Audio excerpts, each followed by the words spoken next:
Hey guys, Matt Kentucky Range Time, back in the shop with another firearms review. And in this episode, we're looking at the Scout Takedown V2 model. And you saw this earlier. I was actually attaching the factory rail to it and putting the plug in up here that CVA left out. But they did send me that upon request. And so we're out at Northeast Kentucky Fish and Game at Gate 1 at the main clubhouse range, and I've got this thing out there going over some of the details with it. I have loaded up my very first 444 Marlin rounds. This is a 265 grain Hornady FTX bullet, and I am testing this and sighting the scope in. This is the first rounds through this rifle. From the very first shot, I think I did 13 shots on this, and you'll get to see the results right there. It did really well. No surprise. So there's an information tab up here, and there's also some information in the description for my page down at the bottom. There's a link there that will take you somewhere that you'll have a lot of options to shop with some different companies on there. And I encourage you to go check those out. There's over 120 companies there. It'll take you directly to their main location where you can start doing your browsing, and anything that you decide to keep and purchase while you're there will come back with a small commission to help support the page. And that's all YouTube's going to let me say about it. I fought for weeks trying to get videos posted up. They've even changed the monetization on videos that have been up and running for 4 or 5 weeks and taken away the monetization on the videos because I had a slide that had some information in it or I physically said the location, and I'm not even going to say it here so you guys could hear that. But it is in the information tab up here that YouTube allows me to add to this listing. So please go check this out. Please click on that and do what the little prompts say there, and I would appreciate it. So let's get out here to the range and get into this video, and we'll be back for some commentary here in just a minute. Hey guys, back at Kentucky Range Time, back at Northeast Kentucky Fish and Game, and today we're going to be taking a look at this CVA Scout Takedown in 444 Marlin. Now, this is a brand new rifle that I picked up several weeks back in preparation to start doing some gel block testing with this caliber. I've been doing a pile of 44 mag and 44 special gel block tests, and I've got a very nice selection of bullets that I have purchased and that a lot of subscribers have sent in and requested to be tested, that I will be loading up and testing in this rifle as we progress through the fall and early winter.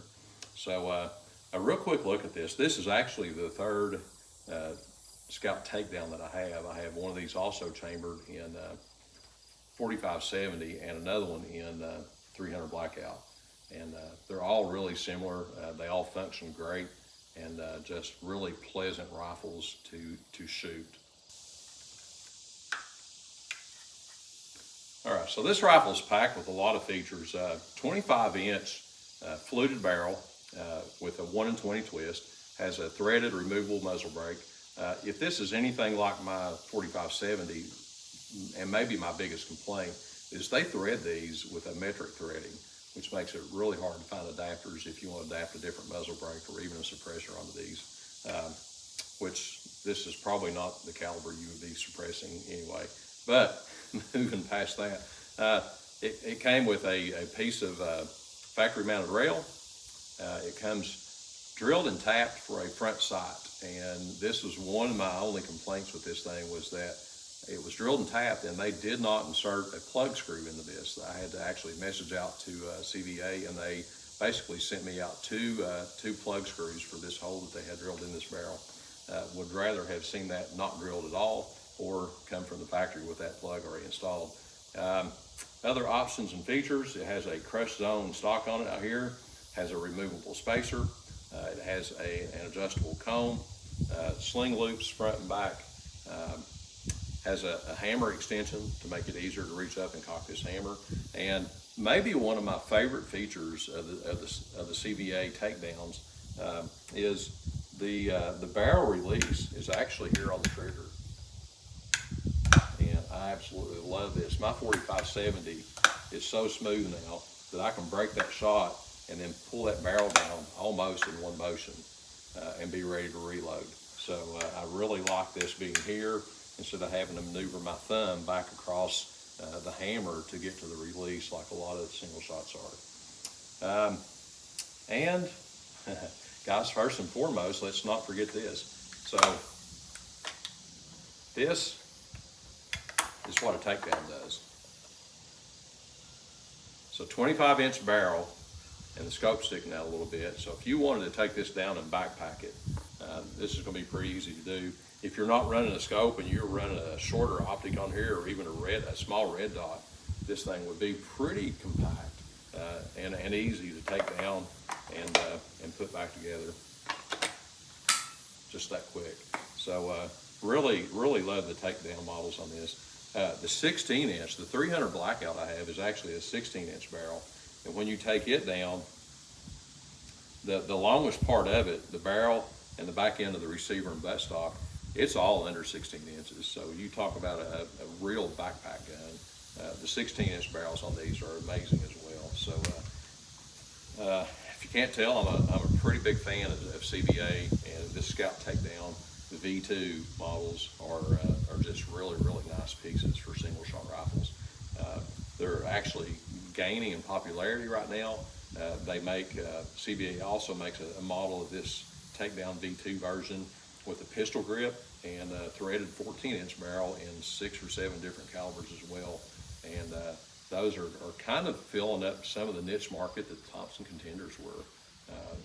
They're starting to get a pretty big following and some good traction. So I've actually been looking at a couple of those and hope to pick one of those up in the next several months as well, and be able to show it to you guys. So, all right, this is the first day I've had this at the range, and I'm getting ready to do some sight-in shots with this. So stay tuned. This is actually going to be the range review and first shots and sight-in for this, and to get it ready to do gel block testing with. So let's get turned around here and get started. So today we've got the CVA Scout Takedown chambered in 444 Marlin out. This is the first day I've had this to the range. I loaded up some 265 grain Hornady FTX rounds last night just to sight this scope in and get everything on target before we roll into gel block testing here in a few weeks. And I'm going to start doing some load development with a couple of different bullets when I've got some spare time here.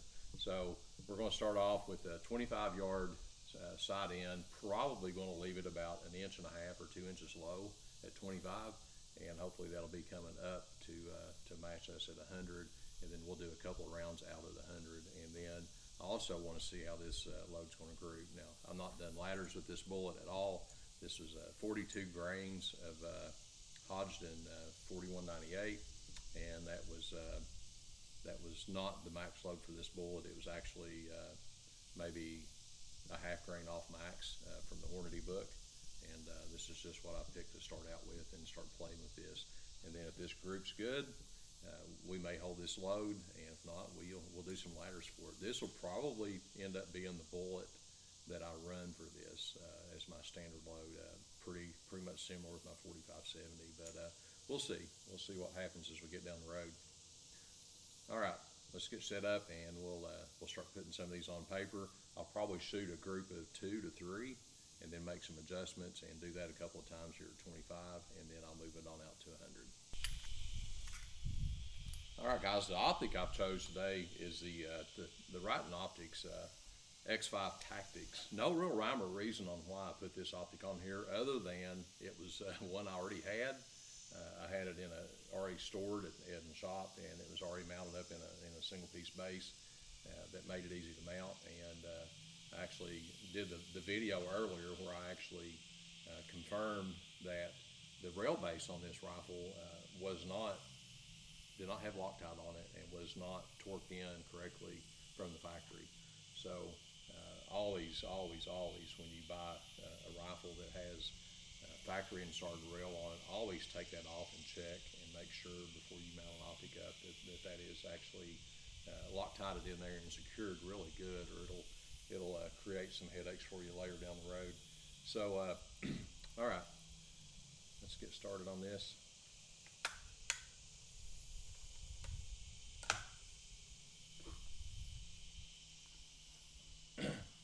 be pulling velocities on the Garmin over here. It's Procero C1. All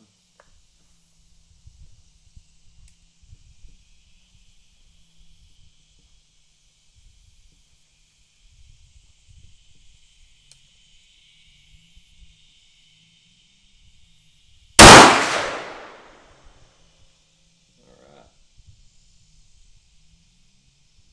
Felt pretty good.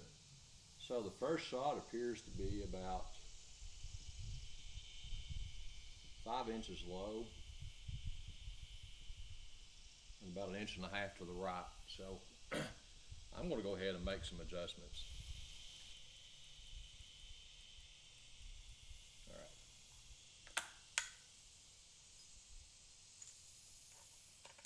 right.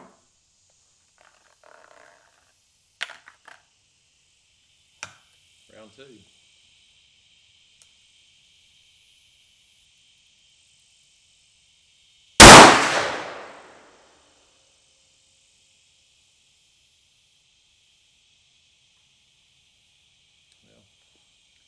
Put a bunch of clicks in that. It's pretty small, and I went way high. So I need to come back down.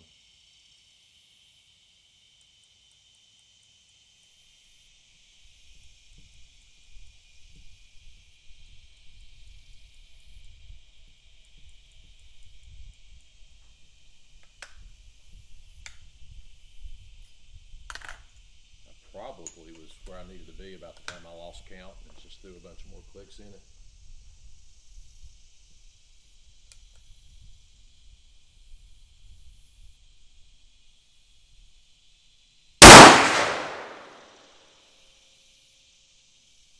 Alright, so that one puts me about 1 inch low,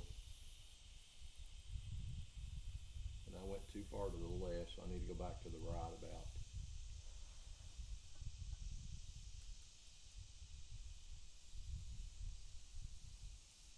Six clicks.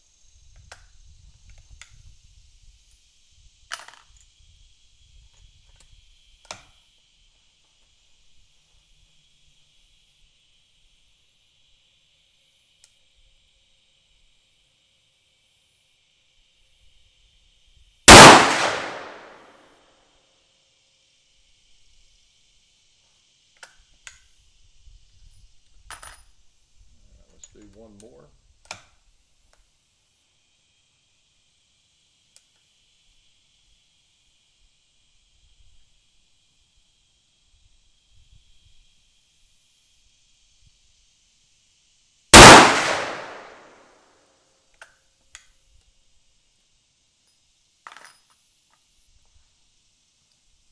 Alright, so that put me, well, you'll see when I get out there, but it put me about 1 inch low at 25 yards, and windage is pretty much dead on. Those two bullets just barely opened up bigger than one bullet. So 5-shot average velocity on these was 2133, standard deviation of 18.3, and kinetic energy of 3,745.1 foot-pounds. So pretty good results out of these. All right, I'm just going to leave this up. We're going to continue to run this average shot total up as we shoot at 100 yards, and we'll get a whole lot better look. Now, this was the very first 5 shots out of this barrel, and as this barrel wears in, it'll get more consistent, and the SDs should drop a little bit as we get the barrel fouled a little bit and worn in. The shot-to-shot velocity should become a little bit more consistent. So, all right, let's go out and look at this real quick, and then we'll move the target out to 100 yards and get it set up, and then we'll start shooting from there. All right, guys, so here's our 25-yard sight-in target. So the first shot was here, then I overcorrected and went to here, and then I brought it back down, and then this was my last 2 shots. I did not make any adjustments between these 2 shots here. So we're running about not hardly even 1 inch low at 25 yards, and this bullet should still be climbing, and when we get out here at 100 yards, hopefully we'll be pretty close on our elevation. Should be within 1 inch or so, and the windage should be on out there. So, all right, that's coming up. All right, guys, so we've got a target up at 100 yards now, and I've got 2, I think they're 3-inch circles, orange target dots up on that. And I've got, looks like 2, 4, 5, 6, 7, 8, 9. I've got 9 of these left. I've lost one somewhere. I had 15 loaded. Anyway, so I'm going to do at least, I'll probably take maybe 4 of these to do some more sight-in shots, just confirm that we're where we want to be, and then I will drop down to the second target, and I will do a 5-shot group to close us out on this, and then we'll go down and take a look at it. So.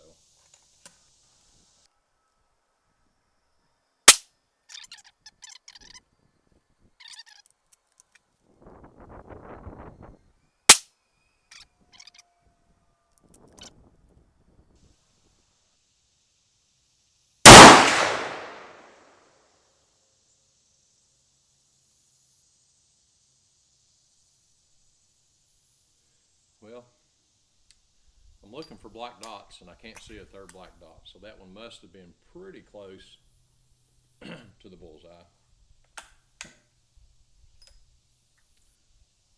So I'm going to skip this last sighter. I'm going to go straight for the gusto. We're going to look at doing 5 of these into the second target down there.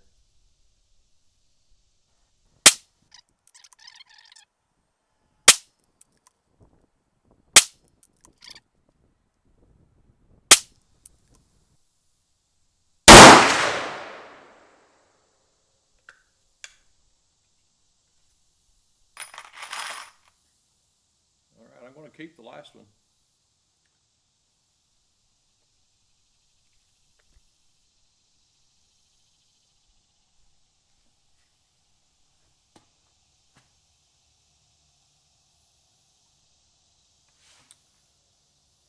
Shot average velocity of 2133.4, standard deviation of 14.3, and kinetic energy of 3,639.8 foot-pounds.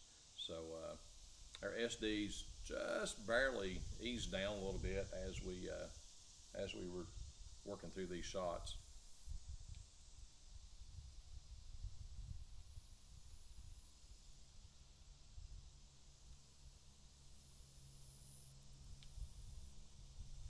And looking at the shot list, at 2119, 2126, 2126, 2146, 2132, 2138, 2154, 2125, 2149, 2141, 2100, 2125, and 2147. So 2100 up to 2158. I bet if I go back and look, it'll show me. Yeah, the extreme spread was 53.5 feet per second on this. So, and like I said, it seemed like the last 5 shots were a lot closer. The extreme low and the extreme fast was in those first 6 shots or so, and so hopefully this barrel's starting to foul a little bit, and those SDs will just keep on coming down and get better as this barrel gets fouled. So, all right, let's go out and take a look at the target. All right, guys, so here we go, and this was 1, 2, 3 on my side-in shots. Then I moved back down here to this target, and this was the last 5 shots. So I've got a group of 3 and a group of 2. I will say this being a first focal plane scope, the crosshairs are very wide on this thing. So it's got a T crosshair in the center, and they actually are covering up. They're so wide where they're zoomed in, they're actually covering up about this much of the target. So I'm not going to say that's all of it. But that could be part of this vertical string we got here, just because the crosshairs, the actual line weight in the reticle at full magnification on this first focal plane scope is fairly large. So, all right, guys, so pretty satisfied with this. I mean, good showing. This was rounds 9 through 14 out of a brand new gun, and a load that I literally just pulled out of the book. and arbitrarily decided that I was going to load 42 grains of H4198 on this, and pretty satisfied with this group. So all right guys, there it is, and 444 Marlin in the CVA Scout takedown, and this is the 265 grain Hornady FTX bullet, and I had previously loaded this in 44 mag, and the rifles just barely would get this thing moving, but I can't wait to put this actual bullet in the gel block. It's probably going to be my very first gel block test that I do, and actually have a rifle that can allow this bullet to open up and expand and mushroom up and do what it's supposed to do will be very nice. So stay tuned for that. This whole 444 Marlin series will be coming up over the next several weeks. I've got one more batch of 38 357 to test, and then I'll be rolling into the 444 Marlin content, and hopefully we'll get worked through most of those before bad weather gets here, and that'll give me a chance to do some loading and stuff over while we've got bad weather. And I plan on doing several more 4570 loads. I also have some 10 millimeter content loaded up and ready to go too, and I do have my 4 different barrel lengths now. I have the 3.9 inch Glock 29, the 4.6 inch Glock 20. I have a 6.1 inch conversion barrel for that Glock 20, and MechTech Systems sent me one of their CCU uppers in 10 millimeter here a week or so ago. I have a Lone Wolf complete lower coming in for that will mate up to that and allow me to run Glock magazines in that. I've already had it out for my initial function testing at the range one day, and the thing did great with 3 different rounds that I fed through it, and looking forward to starting the 10 millimeter content as well. The upper they sent was the CCU. It's the carbine caliber carbine conversion unit, and it's a pretty slick system. I'll be doing a detailed review video on the CCU in 10 millimeter coming up here in a future episode. Probably while I'm doing the 444 content, I'll try to get that review up. I'm actually behind on several gun reviews. I've got my Henry 4570X model to review. I've got a Bursa 380, 5 or 6 guns now that are piling up on me. I need to do some firearms reviews, so I want to try to get started on those too and start mixing this content up. Videos will probably be coming a little more frequently here. I've got a bunch of muzzleload videos that I'm trying to squeeze in now before muzzleloading season gets here. And then I've got this the 444 Marlin content coming up as well. So anyway, guys, if you've got any questions about this, post them up in the comments. I'd be glad to have those. And like I said, this is this takedown model is one of my favorite platforms that I run right now. I'm pretty fond of my 4570 and my 300 Blackout in these rifles, and I'm sure this one's going to have a special place as well. The comb on this, I said it was adjustable, but they actually send 2 different combs that have 2 different heights. So you can swap this comb out with a comb that has a little bit taller comb on it to give you a better cheek weld. That way, if your optic is running a little bit higher, you can get up there. If you haven't already, please hit that like and subscribe button. Feel free to share my video out on any of your other social media pages, and check the information tab up here. Hit this button and go down to that line at the bottom and click that, and go visit that website and see if there's anything there that interests you guys. So, all right, guys, Matt from Kentucky Range Time. We'll catch you on the next one.